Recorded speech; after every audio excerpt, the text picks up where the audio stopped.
So, I talk a lot about horror that plays on society's fear of stranger danger and home invasion, and to be honest, I'm at the point of exhaustion mentioning it, as I'm sure you are hearing about it. However, there is one film that genuinely left me with this sinking feeling that safety is far too often taken for granted. A danger that's more instinctual than something physical or fathomable. It's that part of your brain that tells you something isn't right, yet like the rational, stubborn thinker we are, we simply ignore the signs, telling ourselves it's just our overactive imagination.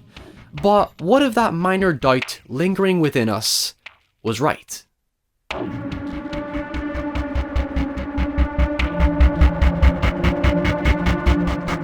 Sinister was truly one of the most harrowing and hypnotic experiences I've had in the cinema. It got under my skin in a way that made me realise just how blissful ignorance can be. I see it as toying with the premise of out of sight, out of mind, because despite your unnerving reservations from the start, you ultimately get hooked on the same obsession as the main protagonist, that you're consumed so deep into the rabbit hole that it's too late to turn back. The story follows true crime writer Ellison Oswald, played by Ethan Hawke, as he and his family move into a new home where he discovers a box of conveniently sinister Super 8 home movies, each depicting the violent murders of different families. From there, what unfolds is an ungodly intense series of found footage sequences as Ellison tries to make sense of an increasingly cryptic mystery that spirals into a living nightmare. However, for as much as I love many elements of its execution and how it resonates thematically in terms of domestic horror, when it finally comes time to delivering on said mystery, not only does it shit the bed, but also smears it all over the walls. To set the record straight, despite such a remarkably unique setup, Sinister jumps the shark on multiple occasions with cheap lazy cliches, gimmicks and jump scares to appease low attention span audiences. I think its biggest crime is misjudging what the audience actually finds scary. On the one hand, you have this subtle procedural investigation that unravels terrifying revelations, and on the other you have these displaced elaborate set pieces of creepy paranormal bollocks that do little to progress the story other than pad out the runtime. While I do like the supernatural angle, when it ventures into explanation territory, I feel it squanders its mystery to pander to those that want a somewhat clean-cut resolution, regardless of how contrived it ultimately makes everything feel, because the film forgets that less is more. I don't want to get too cynical, and I sure as hell don't want to nitpick, but I guess with such high stakes, the mystery was never going to meet those expectations. Instead, I want to focus on what the film does perfectly, and that's the simplicity of just Ellison alone, with his whiskey, notepad, and projector. I don't have a projector. Sinister hits the ground running with a stark, provocative opening. From the first frame, seeing a family get hung in such a grisly, unfair fashion, desperately struggling while eerie, diegetic sounds of grain and rust from the Super 8 film and projector play in the background, ignites this perpetuating sense of dread carried throughout the rest of the film. Thematically, it establishes this unkindness towards innocence. Children are just as exposed to danger as adults, meaning there is no sympathy to the horror, which in turn makes it feel significantly more authentic. Disregarding the horror conventions that pop up crudely later in the film, Sinister is at its very best when it behaves more like a tangible true-life murder mystery, akin to David Fincher's Seven and Zodiac. After all, we're seeing this world through Ellison's perspective as a true crime writer, meaning there's a strong sense of believability that helps sustain your intrigue.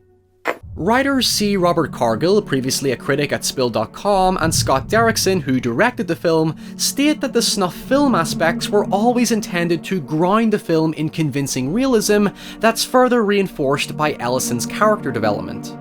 While the films are undeniably disturbing, especially that one particular lawnmower scene, according to the filmmakers, the use of real Super 8 film and having Ellison set up each of them individually adds this relatable nostalgic weight and physicality that resonates with older audiences who remember setting up their own home movies from their childhood. As a result, the films aren't simply props, but effectively become metaphorical characters that communicate with Ellison as he becomes progressively isolated and unhinged while trying to rationalize his findings. That's why Ethan Hawke's performance can never be understated. He carries the entire film on his shoulders as his gradual psychological decline is echoed by what the snuff films represent. Ellison has a morbid curiosity that's left him desensitized to violence and suffering, as his previous work suggests. Yet, as he delves deeper into the abyss, his growing fearful reactions contrast with the cold, emotive presentation of the murders, much in the same way that the peaceful introduction to each family is met with a jarringly abrupt cut to their unpleasant demise. We are constantly feeling what Ellison is feeling, and because we've become just as curious as him to uncover the truth behind these murders, we sink into this ordeal without any regard for the consequences that might lurk beyond. That's why I appreciate the visual motif of the tree outside. We know Ellison has moved into a former crime scene unbeknownst to the rest of the family, so every time we see the cut tree reminding us of those haunting murders from the opening, it accentuates how vulnerable the family are and how all this responsibility rests on Ellison, despite his complacency that there's no way anything bad will ever happen to them, which is exactly the same sentiment shared by the previous family. I suppose you could say there's like a pseudo-arrogance in that we have a tendency to assume, oh, that would never happen to me. And that's the real unflinching dread that the film projects. Both Ellison and the audience are aware that no good can come of any of this, and for as much as we want to scream at Ellison to get out of the house, we can't help but feel the same adrenaline to want to know the answers. And like they say, curiosity killed the cat. There is a constant sense of desperation to the investigation that echoes Ellison's total obsession to get himself back in the spotlight instead of merely uncovering the truth. Ellison's career has hit rock bottom. Despite having a very successful novel, he's never been able to follow it up, and now lives in the shadow of his former self. His emotional drive is his ego, and as we all know, the ego is an extremely destructive quality. In fact, in his old interviews at the height of his success, he says that justice was his main motivator over fame and money, which we as the audience from the start know isn't true, and even Ellison starts to question his own sincerity. He's complex because he becomes aware of his own morals. Is it really the quest for justice, or is it just blind ambition that's essentially taken him too far? That's why I was enjoying the possibility that it was all just in his head. We never see Ellison leave the house, and he's constantly dependent on the reassurance of his wife that he's not alone and his family support him despite the strain he's placed them under. Hell, he even begins to treat Deputy So-and-so with more sympathy as he starts to realise how afraid he is of finding out the truth, eventually accepting that not knowing the truth might be for the best. That's something I really loved about the climax. Sure, yes, it does give away too much with its whole obligatory demon expert, but seeing Ellison suddenly dispose of his work and choose to leave everything a mystery is actually one of the most logical things I've seen a horror movie character do.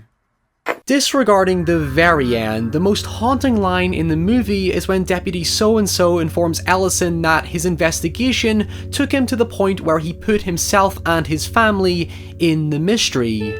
I could go on about the blatantly foreshadowed conclusion, but I prefer to see it through Ellison's thematic journey instead. A lot of Ellison's introspection speaks for those caught up in their own work and trying to coherently decipher their thoughts and ideas into something comprehensible. If you want to theorize, you could see the film as about the writer's nightmare, where the more sense you try to make of your work, the less sense it becomes, before the inevitable burnout that destroys the love for what you do. Sinister spends most of its time highlighting Ellison's entrapment, that his house isn't home, but practically a literal extension and association with his work, with the menacing tree that looms over him as a reminder of what he does.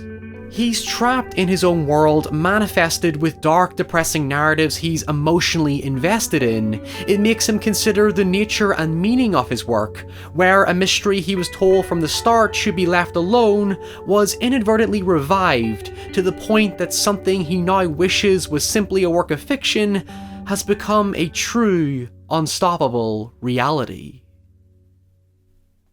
Hi everyone, thank you so much for watching. Let me know in the comments below what you thought of Sinister, and even its crappy sequel, if you want to mention that as well. I hope to have a video game oriented video coming out very soon, but if you enjoy what I do here, and you want to support the show, get early access, get your name in the credits, you can do so by heading over to Patreon, where you can support the show there. I really appreciate everyone that has done so. It's helped me to have a platform to do this.